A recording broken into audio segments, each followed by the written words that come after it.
अस्सलामुअलैकुम everyone, welcome back to my YouTube channel. मैं ठीक हूँ, उम्मीद है आप सब भी ठीक होंगे। अगर आप मेरे यूट्यूब चैनल पर नए हैं तो चैनल को सब्सक्राइब करना और बेल आइकन को प्रेस करना ना भूलें, ताकि जब भी हमारी कहानी का कोई न्यू एपिसोड आए तो आप देखना ना भूलें। और आप हमारे साथ हमारी कहानी के एंड तक बने रहें, ताकि हमारी कहानी में आने वाले नए नए मोड़ आपको दिलचस्प लगें। और अगर आपको हमारी कहानी पसंद आए तो लाइक कीजिए, कमेंट कीजिए, शेयर कीजिए और चैनल को सब्सक्राइब करना ना भूलें। तो चलिए रुख करते हैं हमारी कहानी बिखरे हुए मोती के एपिसोड 13 की तरफ। चचा चची सब लोग जा रहे थे, साथ में खुशबू भी जा रही थी, क्योंकि 15 दिन बाद शादी थी और चचा अपनी लाडली की शादी खुद के घर से करना चाहते थे। सब जाने की तैयारियों में लगे हुए थे, लेकिन खुशबू अकेली हॉल में बैठी थी। इमरान ने उसे बैठा देखा था, इसलिए वो भी आकर वहीं बैठ गया था। इमरान को देखते ही खुशबू सोफे से उठी थी। वैसे भी तुम जा ही रही हो, जाने से पहले आखिरी बार मेरे साथ बैठना भी गवारा नहीं क्या? इमरान ने जाती हुई खुशबू से कहा था। खुशबू खामोशी से वापस बैठ गई थी। खुशबू, क्या जाते ही मुझे भूल जाओगी?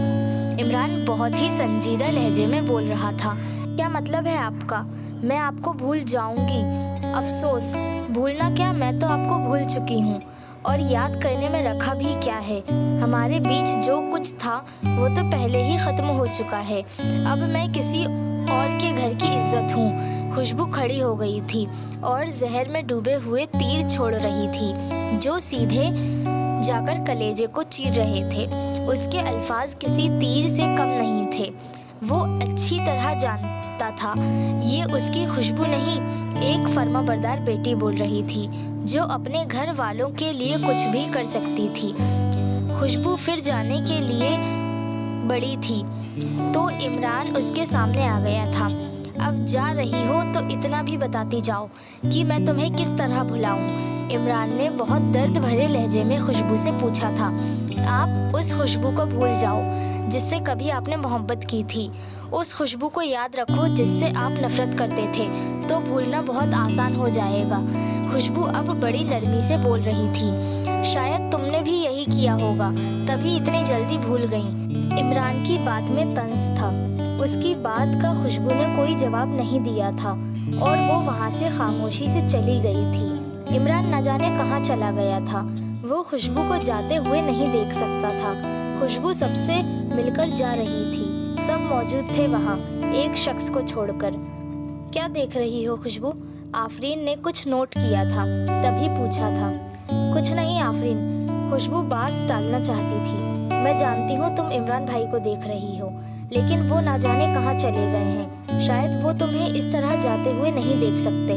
आफरीन अपने भाई की तरफदारी करते हुए कह रही थी। शाम हो गई थी, खुशबू जा चुकी थी और सब लोग भी चले गए थे। अम्मी और अर्शी दोनों लॉन में बैठी थी। तभी तबरेज ने आते ही सलाम किया था। तबरेज के माथे पर अभी भी पट्टी बंधी थी। बेटा, अब तुम्हारी तबीयत कैसी है? अच्छी है अम्मी, तबरेज ने कुर्सी पर बैठते हुए जवाब दिया था। अम्मी, इमरान कहाँ है? पता नहीं बेटा, सुबह से कहाँ गया है, आज तो ऑफिस भी नहीं गया। अम्मी, आपको कैसे पता कि इमरान ऑफिस नहीं गया है? तबरेज ने बीच में ही बात काटी थी।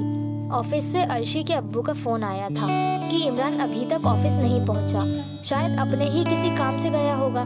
फरीदा बेगम ने अपनी बात का जवाब खुद ही दिया था। अम्मी, आज घर में बहुत सूना सूना लग रहा है, सब लोग कहाँ गए? तबरेज ने सूनापन महसूस किया था। तभी उसने पूछा था। तबरेज भाई, सब लोग चले गए और हमारी खुशबू अप्पी भी चली गई हैं, अर्शी मुंह बनाते हुए कह रही थी। तबरेज फौरन समझ गया था इमरान के गायब होने की वजह। तबरेज, लो नाश्ता कर लो। फरीदा बेगम नाश्ता ले आई थी। नहीं अम्मी, मैं नाश्ता करके आया हूँ। अच्छा अम्मी, अब मैं चलता हूँ। पर बेटा, पहले कुछ खा तो लो। नहीं अम्मी, मेरा जाना बहुत ज़रूरी है। तबरेज के दिमाग में न जाने कैसे कैसे ख्याल आ रहे थे। कार ड्राइव करते हुए तबरेज इमरान के बारे में ही सोच रहा था।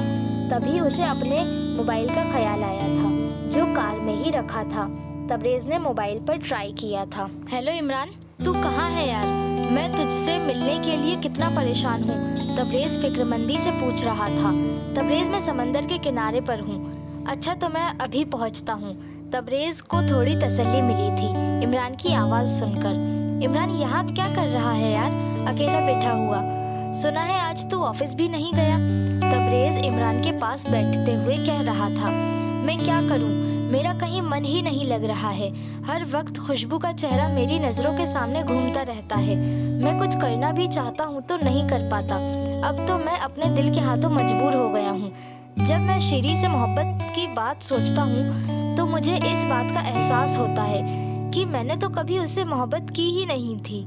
वो तो सिर्फ एक अट्रैक्शन था जो उसकी तन की खूबसूरती देखकर उसकी तरफ खींचा चला गया था मैं, और उससे हर नाता तोड़ने के बाद कोई ज़्यादा फर्क ना पड़ा था।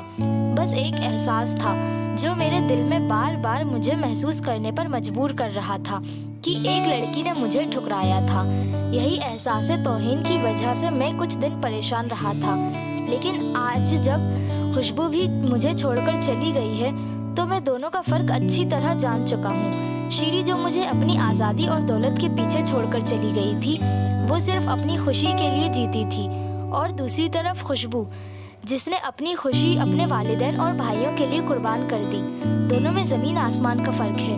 मैं तो अब समझ सका हूँ कि मोहब्बत में हमेशा से खुशबू से ही करता था, लेकिन समझ नहीं पाया और बाहरी झूठी चमक धमक देखकर भटक गया था। लेकिन अब मैं मोहब्बत और अट्रैक्शन का फ़र्क अच्छी तरह जानता हूँ, और अब मैं खुशबू की हसीन यादों के सहारे जीना चाहता हूँ। इमरान गीली रेत पर नंगे पाँव चलते हुए कह रहा था। तबरेज़ भी साथ साथ चल रहा था। पर इमरान, अगर तू ऐसे ही फिरता रहा और परेशान रहा तो क्या खुशबू तुझे इस हालत में देखकर खुश होगी? उसे अपने फैसले पर शर्मिंदगी महसूस होगी, और क्या तू उसे शर्मिंदा होते देख सकेगा? तू उसकी कुर्बानी को ज़ाया जाने देगा? तबरेज़ बहुत अपनाइयत से बोल रहा था। हाँ यार, मैंने इस बारे में तो सोचा ही नहीं था। अब मैं तुझे शिकायत का मौका नहीं दूंगा।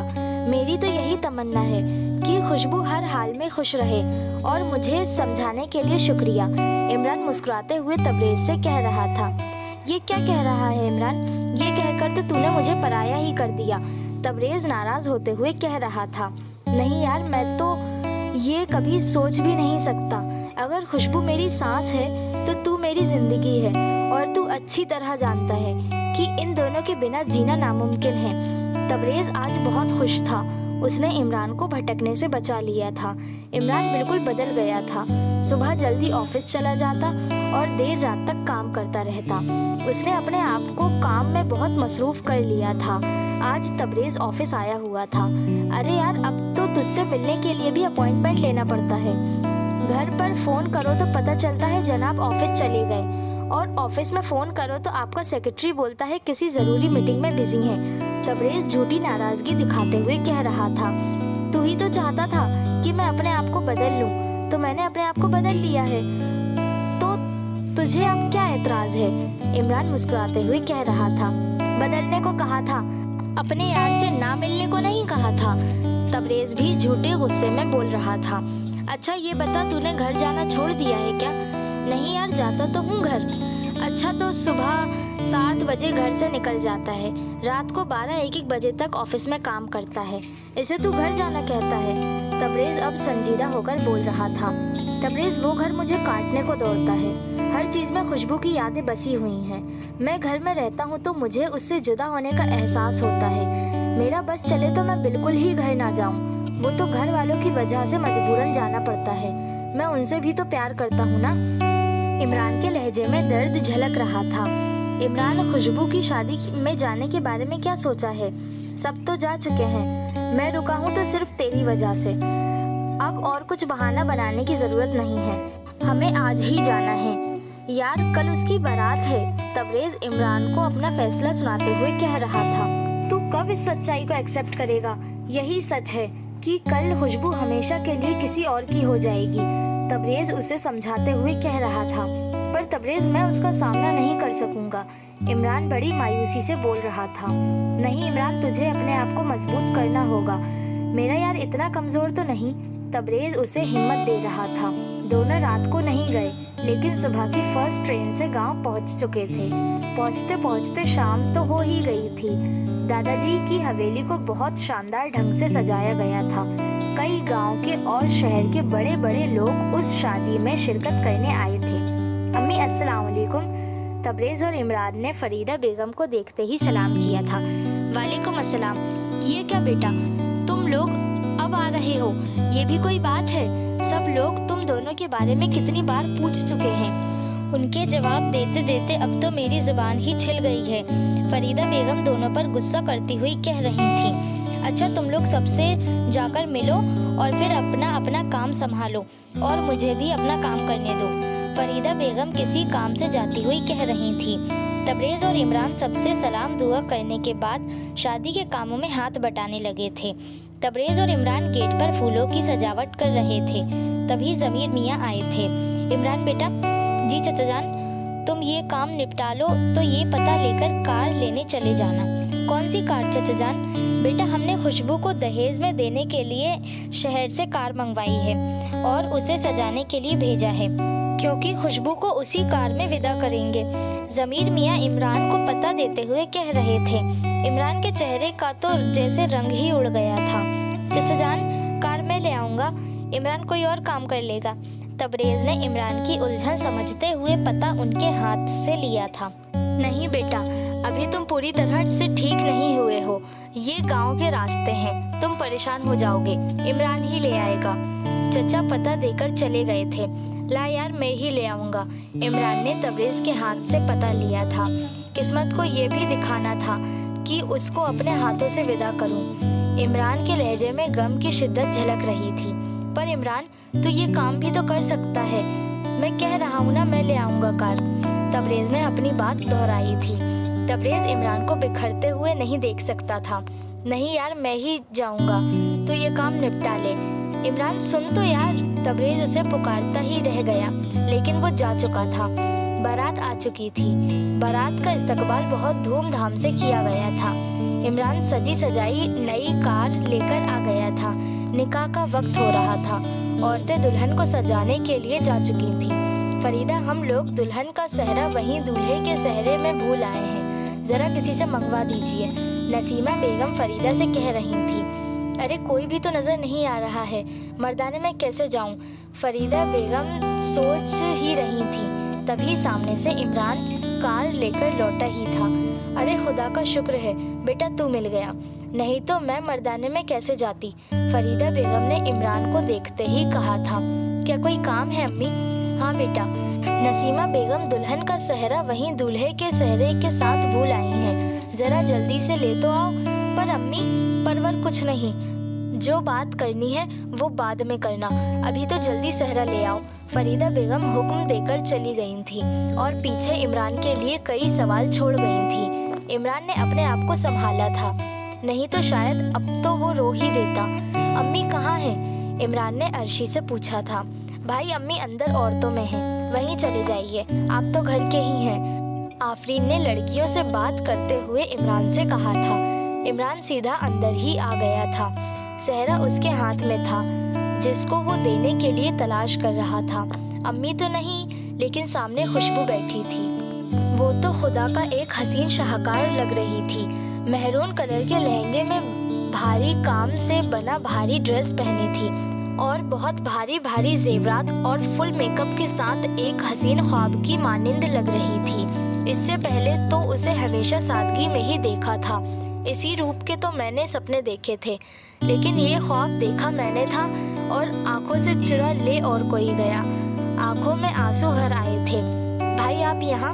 आफरीन ने देखते ही पूछा था, लेकिन इमरान ने कुछ जवाब दिए बिना सेहरा आगे बढ़ा दिया था।